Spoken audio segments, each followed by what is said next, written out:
જય કિસાન દોસ્તો, ઉપલેટા તાલુકાના સમઢિયાળા ગામથી હું સુરેશ નારિયા.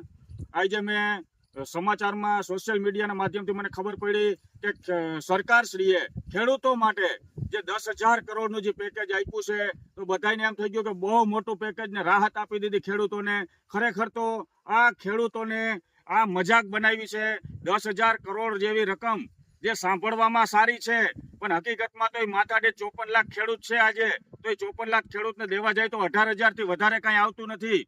અને આ 10,000 નું પેકેજ છે એકદમ લોલીપોપ છે. જેમ 15 લાખનું જેમ આપ્યું હતું એ જ રીતે ખેડૂતોનો આમાં કાંઈ ભલું નથી થવાનું. અને જો આ જાડી ચામડીના નેતા એમ કહેતા હોય બધા કે અમે ખેડૂતોની સરકાર છીએ, તો તમારે પાક ધિરાણ અમારું માફ કરવું જોઈએ. અને અમારા હકનું છે, અમારું પાક ધિરાણ જે લીધેલું છે એ અમને મળવું જોઈએ. તો તમે સાચા ખેડૂત નેતા છો. બાકી તમારે 1,01,000નો સાયકલો વિતરણ કરી અને ગરીબોને તમે ભેગા કરો છો અને લાખની સાયકલ વાહે 10,000 કરોડ બગાડો છો, 1,000 કરોડ બગાડો છો. ત્યાં તમારે જાહેરાતોમાં કરોડો અબજોના ખર્ચા કાઢો છો, ત્યાં તમારી પાસે પૈસા નીકળે છે. આજે જગતનો તાત, જગતનો બાપ, એના માટે જે આજ અમારી કુદરત રૂઠી છે અને તમે આવા મજાક કરો છો. તમારી પાસે ખેડૂતને દેવા પૈસા નથી, બાકી તમારા તાઇફામાં છે.